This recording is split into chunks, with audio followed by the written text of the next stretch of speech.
to my YouTube channel. Demetrius here. Now unfortunately the weather here in Toronto is horrible. It's Monday the 22nd of November. Winds are like 40 to 50 kilometers, so I can't really fly my DJI Mini 2. This is my only day off this week as well, so I need to film this YouTube video and then I want to go out to the distillery and take some photos. But today's video I'm going to be preparing for my flight back to England in a few weeks time, and I want to register my DJI Mini 2 to be able to fly in England. So this is what we're going to be covering in this video. What's required? Do you need to do it? The answer is obviously yes. But before I begin, I want to apologize with the last video I did. My audio was very bad and it was very cold and very windy that day here in Toronto. So if you can't hear me, the best thing to do is to turn on closed captions. So when you hover over the video, just turn it on, or you can easily go to the description box down below and all my points are there why the Norco Indy 2 is the best city bike. Anyway, I'm going to turn off the camera for a bit. I want to read some of the rules and I'm going to explain some of those to you in a moment and what is required. So see you guys in a moment.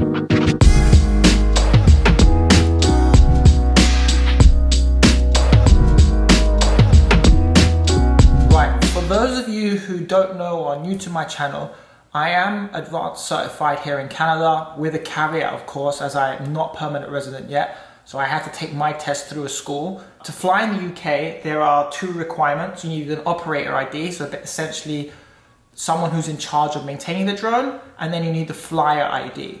And that requires you to pass a theory test, which is free of charge, and you can take that as many times as you like. So I'm actually going to be doing that in this video today and see if I can try and pass. Now, even though I fly DJI Mini 2 and it's below 250 grams, I need to register for an operator ID because it has a camera, and for privacy reasons, that's what's required by the CAA, the Civil Aviation Authority. The test is very easy. It's like 40 multiple questions. You can take as long as you want, within reason, obviously. You can take it as many times as you like. This is why I love the DJI Mini 2. It's such a great drone, 4K, 30 FPS. Check out the footage of what I've taken of Toronto so far. So I actually can't wait to take footage of London. Obviously, I'm hoping the weather will be fine on some days to be able to take nice footage.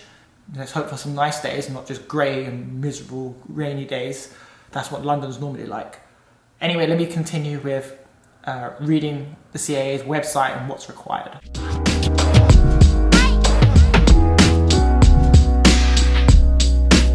I know I'm certified, advanced certified here in Canada, but the rules should have some similarities to the UK rules / Europe, but they can't be much difference. So if I just apply the knowledge that I already have, I should be able to pass no problem. So I'm just reading the CAA's website and a lot of it is just common sense. Just don't be careless and reckless, really. Obviously, read up and make sure you know the rules specifically to that country, but the rules will be similar from place to place. It's always good to put links and maybe find details in your notes on your phone, so at least you're ready if someone does ask questions and you're there to provide documentation when required. So again, this is why I absolutely love the Mini 2, because it gets around a lot of the rules that heavier drones have, where you can't fly near residential, recreational or commercial areas.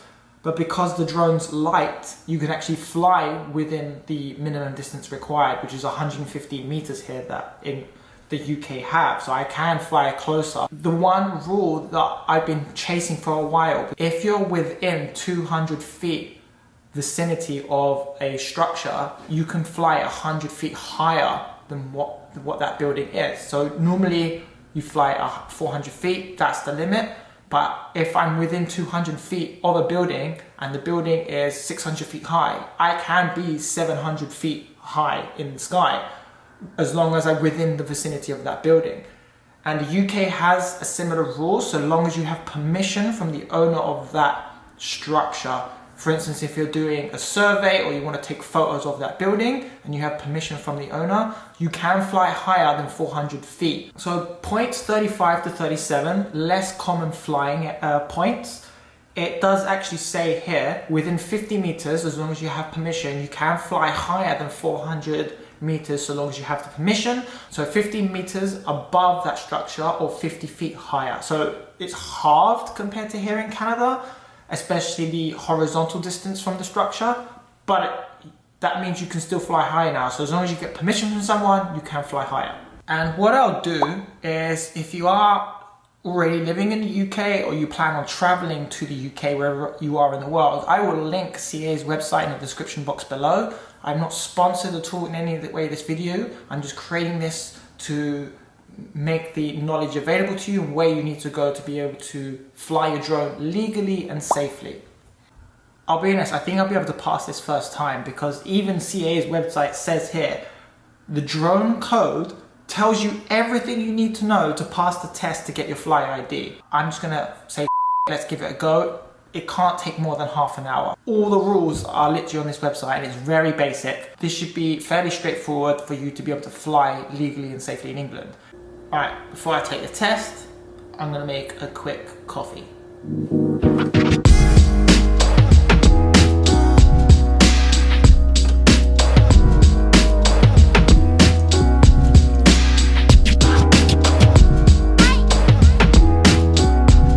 So apparently you need 30 right out of the 40 multiple choice questions. That's not that bad, to be fair, 75%. Wish me luck.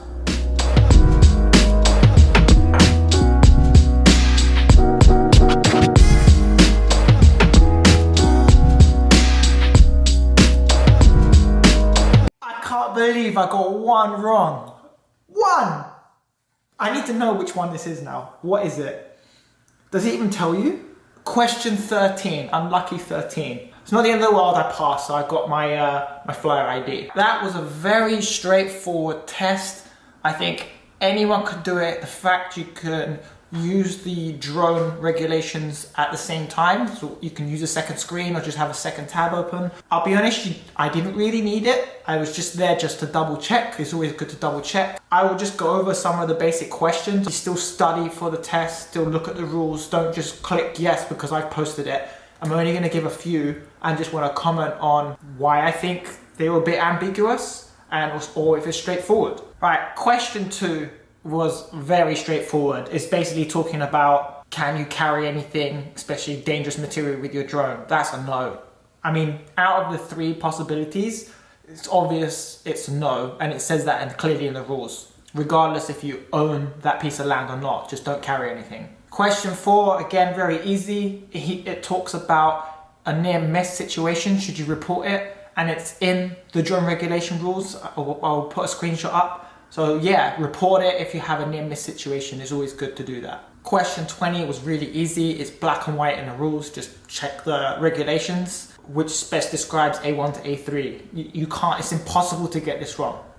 Now, question 21 is interesting because it talks about if you're with a visual observer, the rules state they have to be next to you so you're able to communicate. Which is correct. You should be able to communicate with each other while you're flying if you're looking at the screen and someone's looking at the sky. Here in Canada, you can have a visual observer somewhere else, but you need a form of communication. So carry a radio or your phone. This is why I think this is a bit of an ambiguous thing. I think you should be allowed to have a visual observer in another location to expand that area and able to see your drone to be able to fly further, as long as you have a two-way radio or you're communicating by a phone. Obviously, I added the correct answer, but I still believe you should be allowed to have a visual observer elsewhere as long as you're able to communicate with them. And then question 39, it goes, if you want to fly outside the rules, essentially just have authorization before you fly. And I can cover that in another video. That's something I've already looked into with certain restrictions in London where I want to fly. So you have to submit an application to NATS in order to request flying in some places. But I'll cover that maybe in a vlog or another video. Okay, so that is the end of this video. Very easy if you have a DJI Mini 2 and you want to be able to fly in London. Whether you're a UK citizen or you're a foreigner and you want to go and fly in London, these are the steps you need to take. Please let me know if there's anything I didn't cover. I can answer in the comment section down below. Check out the description for links. I need to head now to Distillery District to take some photos, and I'm going to end up meeting Scully, who you would have seen from my British English to Canadian English translation videos up here.